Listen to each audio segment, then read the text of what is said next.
is, it's just like this hopper here, only it's got some holes around it, and you can use it to do bagged flour.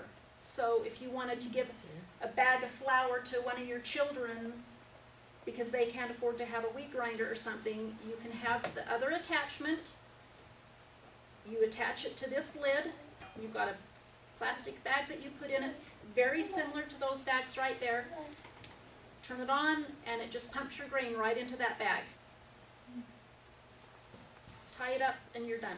You have no mess or anything, but you have to have those holes in there for air to flow through it, or it's just going to do a whole sucky thing, and you're going to have flour everywhere, and you don't want that.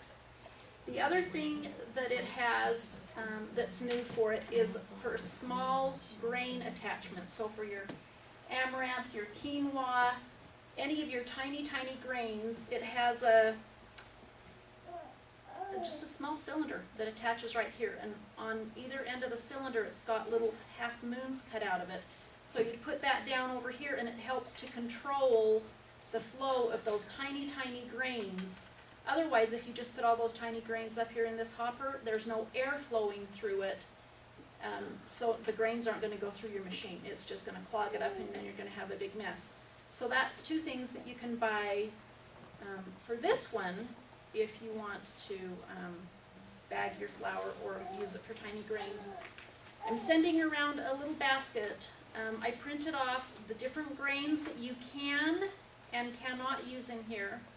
Like Tami said, you cannot do seeds and nuts because it's a stone wheel in there. The oils in those will clog the stones and ruin your machines.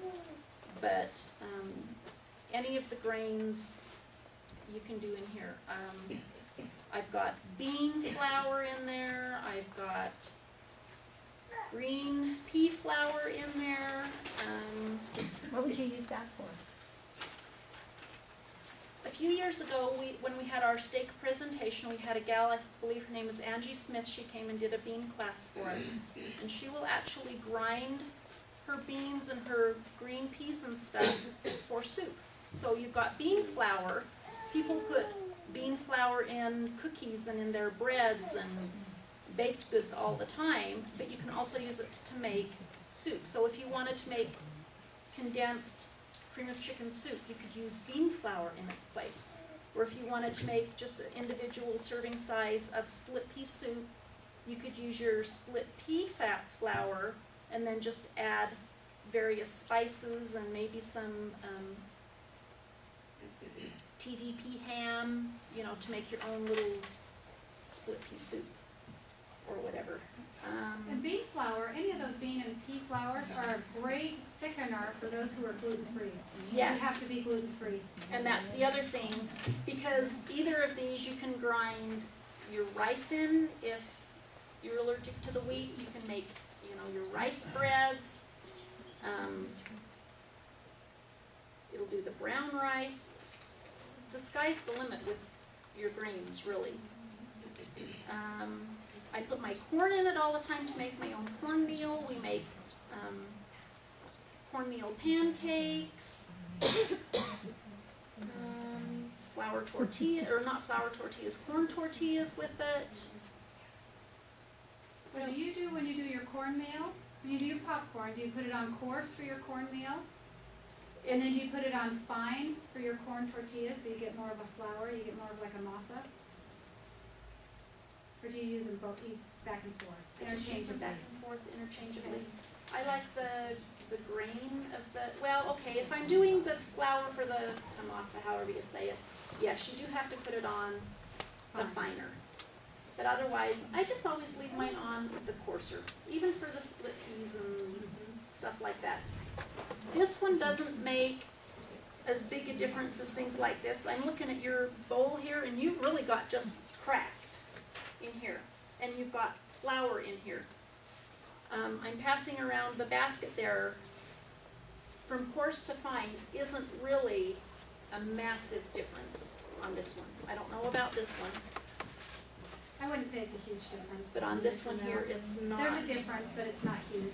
It's not huge like you can do on the hand mill. On that Yeah. hand mill, I can't get it as fine as the electric mill, but the range, the spectrum of what I can do with that is greater than what I can do on the On this electric. particular one, it's pretty coarse.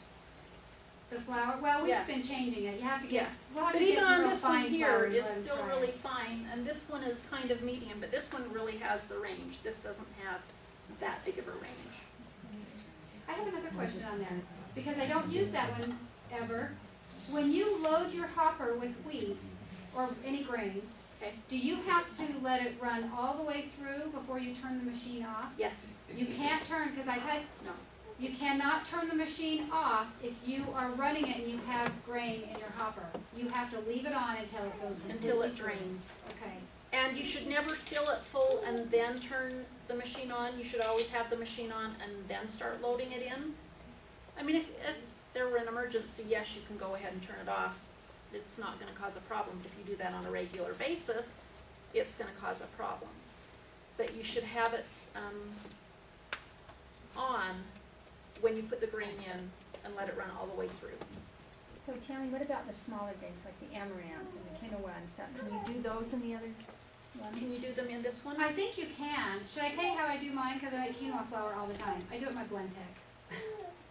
My blend tech, I can put in quinoa and rice and beans, and I do a multi-grain bread, and I like 2 cups, just 2 cups of a multi-grain, and I just do it and I'll just throw whatever in there, and just get my flour, and then that's what I'll roll in my bread. So I've actually never put quinoa through there, but the Vitamixes and the blend techs, where they make beautiful flour. And you can put the little grains in here. You just have to feed them in very slowly or it will plug. And this one I have no idea because I've never used. My guess is it's probably the same on this because it needs the airflow in it to help suck things down through the machine.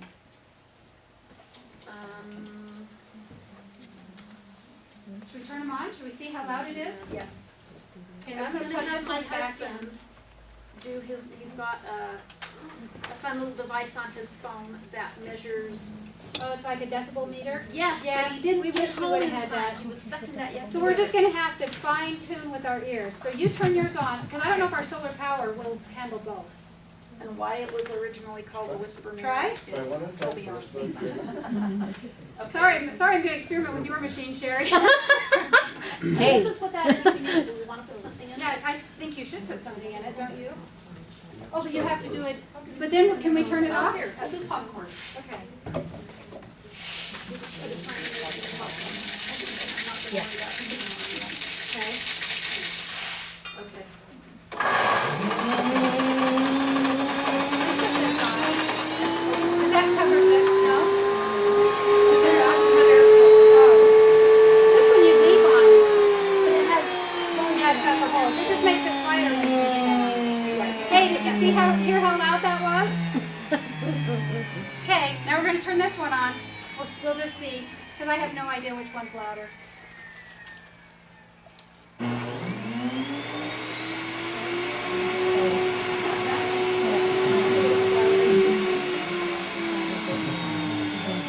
When we were doing it before,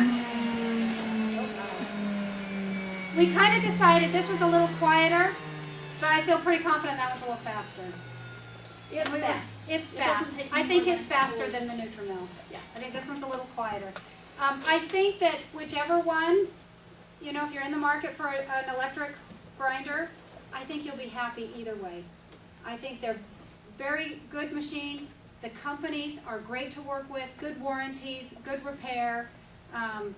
So I don't think you'll have a problem Is this either the way. knob on here with which to change the coarseness of it? No, that's up here in front. This knob makes me mad. Should I tell you why? Because this knob is for a hand crank, and for about 5 years they've been telling us they're going to come out with a hand crank, and they just still haven't. They just keep not coming out with it. Because they can hardly keep up with the production of the machine.